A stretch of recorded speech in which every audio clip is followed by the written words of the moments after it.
ജയ്സൽമീറിലേക്ക് ഒന്ന് വളരെ വേഗം പോയി വരാം. അനിൽ വാസുദേവ് അവിടെ നിന്ന് തത്സമയ വിവരങ്ങളുമായുണ്ട്. അനിൽ, അവിടെ സ്ഫോടക വസ്തുക്കളൊക്കെ നിർവീര്യമാക്കുന്ന പ്രക്രിയയാണ് നടക്കുന്നതെന്ന് തോന്നുന്നു.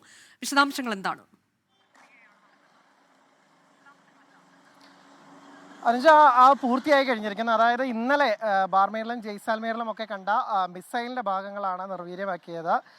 കഴിഞ്ഞ ദിവസങ്ങളിലൊക്കെ തന്നെ ഡ്രോൺ അറ്റാക്സും അതുപോലെ തന്നെ പല മിസൈൽ അറ്റാക്സ് തന്നെ ഈ ഭാഗത്ത് ഉണ്ടായിരുന്നു. അപ്പോൾ അതൊക്കെ തന്നെ ഗ്രാമവാസികളാണ് അത് കണ്ടെത്തുകയും പോലീസിനെയും സൈന്യത്തെയൊക്കെ തന്നെ റിപ്പോർട്ട് ചെയ്തിട്ടുണ്ടെന്ന്. അത് ഇന്ന് ശേഖരിച്ച SP-യുടെ നേതൃത്വത്തിലുള്ള സംഘമാണ് അത് നിർവീര്യമാക്കുന്നത്. ഒപ്പം തന്നെ സൈന്യവും ഉണ്ടായിരുന്നു എന്നുള്ളതാണ്. എന്തായാലും ഇത് കാണുമ്പോൾ ഇത്തരം സംഭവങ്ങൾ ഇനിയും ശ്രദ്ധയിൽപ്പെട്ടാൽ അത് പോലീസിനെയോ സൈന്യത്തെയോ അറിയിക്കണമെന്നും SP പറയുന്നുണ്ട്. എന്തായാലും അതീവ ജാഗ്രതയിൽ തന്നെയാണ്. ഇതിനപ്പുറത്തേക്ക് കൂടുതൽ എത്രയും ഇതുപോലെ മിസൈൽസോ അല്ലെങ്കിൽ ഡ്രോൺസിൻ്റെ മറ്റു ഭാഗങ്ങളോ അല്ലെങ്കിൽ മറ്റേതെങ്കിലും തരത്തിലുള്ള സ്ഫോട വസ്തുക്കളോ ഒക്കെ തന്നെ ഈ പ്രദേശത്തുണ്ടോ എന്നും പോലീസ് സംശയിക്കുന്നുണ്ട്. കാരണം വളരെ വിസ്തൃതമായ ഒരു പ്രദേശമാണ്, അതിർത്തി പ്രദേശമാണ്, കിലോമീറ്ററോളം പരന്നു കിടക്കുന്ന ഒരു പ്രദേശമാണ്.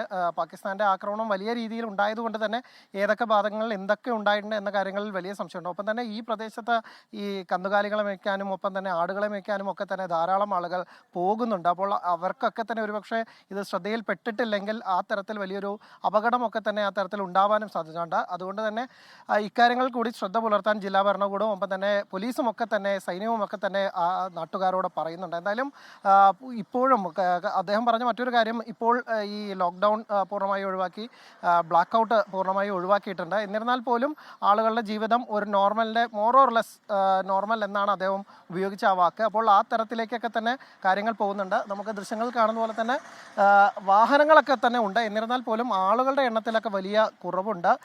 ഒന്നാമത് ഇതൊരു ഓഫ് സീസൺ ആണ്. ഈ ജയ്സാൽമീറിലെ ടൂറിസ്റ്റുകളൊക്കെ വരുന്ന സമയമല്ല. അപ്പോൾ ഏതാനും നാട്ടുകാർ മാത്രമുണ്ട്. അപ്പോൾ ചില കടകളൊക്കെ തുറന്നിട്ടുണ്ടെങ്കിൽ പോലും രാവിലെ കണ്ട അത്ര കടകൾ നമുക്കിപ്പോൾ കാണാനില്ല. ഇത് ഈ സ്ഥലത്തെ രീതി ഇങ്ങനെയാണോ എന്നും അറിയാനില്ല. അതായത് കാലത്ത് കുറച്ച് നേരം കടയ്ക്ക് ശേഷം ഉച്ചയ്ക്ക് അടച്ചിടുന്ന പതിവാണോ എന്ന് അറിയില്ല. എന്തായാലും കുറച്ച് വാഹനങ്ങളൊക്കെ കാണാം. എന്നാൽ പോലും കുറേ കൂടി സമാധാനമാണ്. എന്തായാലും കഴിഞ്ഞ 2-3 ദിവസത്തെ ബ്ലാക്ക് ഔട്ട് അതുപോലെ തന്നെ ലോക്ക്ഡൗണിന് സമാനമായ സാഹചര്യങ്ങളൊക്കെ തന്നെ മാറി ആളുകൾക്ക് കുറേ കൂടെ സമാധാനമായി നിരത്തുകളിൽ ഇറങ്ങാനും അവരുടെ ജോലികളും അല്ലെങ്കിൽ കടകളൊക്കെ തുറക്കാനും സാധിക്കുന്നുണ്ട്. അനുജ, അതെ, ഇപ്പോൾ നിരത്തുകളിൽ നമുക്ക് സ്ത്രീകളെയും കുട്ടികളെയും ഒക്കെ ഉൾപ്പെടെ കാണാൻ കഴിയുന്നുണ്ട്. സാധാരണ രീതിയിലൊരു തിരക്കിലേക്ക് ആകുന്നതേ ഉള്ളൂ എന്നതാണ് മനസ്സിലാക്കാൻ കഴിയുന്നത്. ഏതായാലും സമാധാനം പുലരട്ടെ എന്ന് തന്നെയാണ് നമ്മൾ എപ്പോഴും ആഗ്രഹിക്കുന്നത്.